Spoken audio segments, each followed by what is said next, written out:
오늘 말씀은 사무엘상 3장 전체 말씀인데요. 1절에서 11절까지만 읽도록 하겠습니다. 아이 사무엘이 엘리 앞에서 여호와를 섬길 때에는 여호와의 말씀이 희귀하여 이상이 흔히 보이지 않았더라. 엘리의 눈이 점점 어두워 가서 잘 보지 못하는 그때에 그가 자기 처소에 누웠고 하나님의 등불은 아직 꺼지지 아니하였으며 사무엘은 하나님의 궤에 있는 여호와의 전 안에 누웠더니 여호와께서 사무엘을 부르시는지라. 그가 대답하되 내가 여기 있나이다 하고 엘리에게 달려가서 이르되 당신이 나를 부르셨기로 내가 여기 있나이다 하니 그가 이르되 나는 부르지 아니하였으니 다시 누우라 하는지라. 그가 가서 누웠더니 여호와께서 다시 사무엘을 부르시는지라. 사무엘이 일어나 엘리에게 가서 이르되 당신이 나를 부르셨기로 내가 여기 있나이다 하니 그가 대답하되 내 아들아 내가 부르지 아니하였으니 다시 누우라 하니라. 사무엘이 아직 여호와를 알지 못하고 여호와의 말씀도 아직 그에게 나타나지 아니한 때라. 여호와께서 세 번째 사무엘을 부르시는지라. 그가 일어나 엘리에게로 가서 이르되 당신이 나를 부르셨기로 내가 여기 있나이다 하니 엘리가 여호와께서 이 아이를 부르신 줄을 깨닫고 엘리가 사무엘에게 이르되 가서 누웠다가 그가 너를 부르시거든 네가 말하기를 여호와여 말씀하옵소서 주의 종이 듣겠나이다 하라 하니 이에 사무엘이 가서 자기 처소에 누우니라. 여호와께서 임하여 서서 전과 같이 사무엘아 사무엘아 부르시는지라. 사무엘이 이르되 말씀하옵소서 주의 종이 듣겠나이다 하니 여호와께서 사무엘에게 이르시되 보라 내가 이스라엘 중에 한 일을 행하리니 그것을 듣는 자마다 두 귀가 울리리라. 아멘. 아침 묵상을 들으신 우리 모든 성도님들에게 하나님의 은혜가 있기를 간절히 소망합니다. 어제 아침 묵상에서 나누었듯이 한나의 기도에는 그 당시 시대상이 드러나 있었습니다. 부자와 기득권자들이 악을 행하며 자신의 권세를 누리고 있었던 것이죠. 그 밑에서 약하고 가난한 사람들은 눈물을 흘리며 고통받고 있었습니다. 하나는 그러한 악한 세상이 뒤집어지기를 간절히 소망했던 것이죠. 그래서 그녀는 사회 변혁적이고 사회 전복적인 기도를 하나님께 했던 것입니다. 오늘 본문은 그 당시 시대상을 이렇게 표현해주고 있습니다. 그 악한 시대상을 표현해주고 있는 거죠. 1절의 말씀입니다. 여호와의 말씀이 희귀하여 이상이 흔히 보이지 않았더라. 하나님의 말씀이 매우 희귀한 시대가 되었다는 겁니다. 제사장이 없어서 희귀해진 걸까요? 성소가 없어서 희귀해진 걸까요? 율법이 사라져서 십계명 돌판이 사라져서 희귀해진 걸까요? 아니죠. 다 있습니다. 제사장도 성소도 율법도 다 있었습니다. 그런데 왜 하나님의 말씀이 희귀해진 걸까요? 하나님의 말씀을 진정으로 듣고 순종하는 사람이 사라진 시대가 되었다는 겁니다. 암울하고 어두운 시대가 됐다는 거죠. 그때 여호와 하나님께서 사무엘을 부르십니다. 사무엘은 엘리가 자신을 부르는 줄 알고 엘리에게 달려갔었습니다. 그런데 엘리가 아니었죠. 똑같은 상황이 3번이나 반복됩니다. 그 이유는 7절에 나와 있습니다.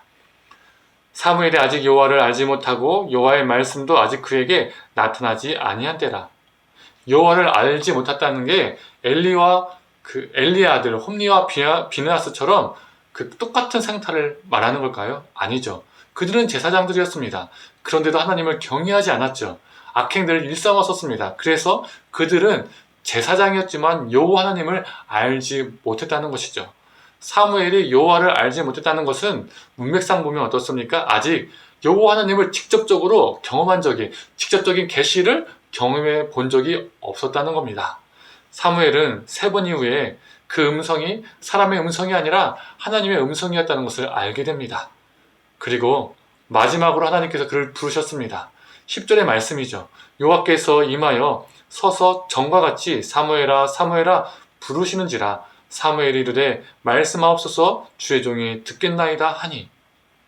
하나님의 말씀이 희귀한 시대에 하나님의 말씀을 듣지도 않고 순종하지도 않는 그 시대에 심지어 제사장들조차도 하나님의 말씀에 순종하지 않는 청종하지 않는 그 시대에 하나님은 사무엘을 부르시고 사무엘은 하나님의 부르심 앞에 말씀하옵소서 주의 종이 듣겠나이다 라고 반응하고 있습니다. 우리가 살고 있는 시대도요, 어찌 보면 사무엘이 살고 있는 시대와 비슷할지도 모릅니다. 저와 같은 수많은 목사들이 있고 또 목사들을 통해서 수많은 설교들이 설파되고 유튜브에서 설교를 수없이 들을 수 있고 성경책과 수많은 신앙 도서들이 넘쳐나지만 하나님의 말씀이 희귀한 시대를 살고 있는지도 모릅니다. 수없이 설교가 선포되고 수없이 기로 설교는 들으나 진정으로 심령으로 하나님의 말씀을 청종하는 이가 적은 시대, 그리고 그 말씀을 용기 내어서 결단하고 순종할 수 있는 존재가 적은 시대를 살고 있는지도 모릅니다. 정말 이것이 옳고 정말 이것이 하나님이 원하는 것이고 이게 정말 하나님이 기뻐하시는 것을 알고 있지만 그것을 실행에 옮기지 못하는 것이죠. 용기를 내어서 그 한 발짝을 내딛지 못하는 겁니다. 그 이전에 그 틀과 그 이전의 패러다임 속에서 갇혀 사는 거죠. 그 틀과 그 가치관을 버리지 못하고 그 안에서 내가 열심히만 하면 하나님이 좋아하시겠지 라고 생각하며 사는 겁니다. 자기 만족으로 사는 것이죠. 엘리와 엘리 자녀들이 했던 것처럼 말입니다. 수많은 종교 행위와 수많은 신앙 행위로 자신의 삶을 감쌌지만 진짜 주인은 하나님이 아니었고 자신의 안락과 자신의 탐욕을 따라서 살았던 것처럼 우리가 그렇게 살아갈 수 있다는 겁니다. 하나님의 말씀은 홍수처럼 범람하지만 우리는 정말 하나님의 말씀에 희귀한 시대를 살고 있는지도 모릅니다. 이러한 시대 속에서 정말 우리가 사무엘 같은 존재가 되기를 원합니다. 주님 말씀하십시오. 제가 듣겠나이다. 내가 듣길 원하는 것만 듣고 순종하는 자가 아니라 그게 나에게 큰 부담을 주는 것일지라도, 그게 나에게 두려움을 주는 걸지라도, 그게 나에게 큰 고뇌와 번뇌를 주는 걸지라도, 그게 나에게 손해를 주는 것일지라도 주님 내가 듣겠나이다. 주님 내가 청종하여 순종하겠나이다. 내가 용기를 내어서 나의 발을 딛겠나이다. 내가 실행하겠나이다. 내가 삶으로 살겠나이다. 라고 고백할 수 있는 저와 우리 성도님 되기를 간절히 소망합니다. 그래서 우리를 통해서 하나님의 말씀의 역사가 살아나고 사무엘처럼 하나님의 말씀으로 사람을 깨우고 일으키는 존재가 되기를 간절히 축원합니다. 함께 기도하겠습니다. 하나님, 유튜브를 틀면 또 교회에서 또 수많은 매체를 통해서 우리가 하나님의 말씀을 너무 쉽게 많이 들을 수 있는 말씀의 홍수의 시대에 살고 있습니다.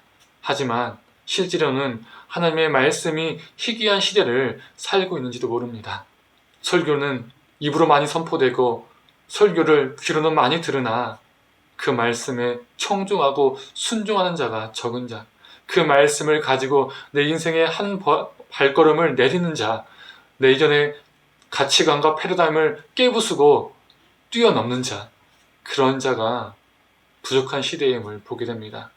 하나님, 하나님의 말씀 앞에 단순히 귀로만 듣는 것이 아니라 단순히 입으로만 선포하는 것이 아니라 주님, 내가 여기 있나이다. 내가 듣겠습니다. 내가 순종하겠습니다. 내가 그걸 말씀으로 살아내겠습니다. 라고 믿음의 발걸음을 내딜 수 있는 존재가 되게 하여 주시옵소서. 그러한 사무엘이 되게 하여 주시옵소서.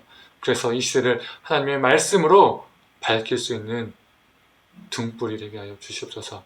감사드리며 사랑에 만나신 예수님의 이름으로 기도드립니다. 아멘.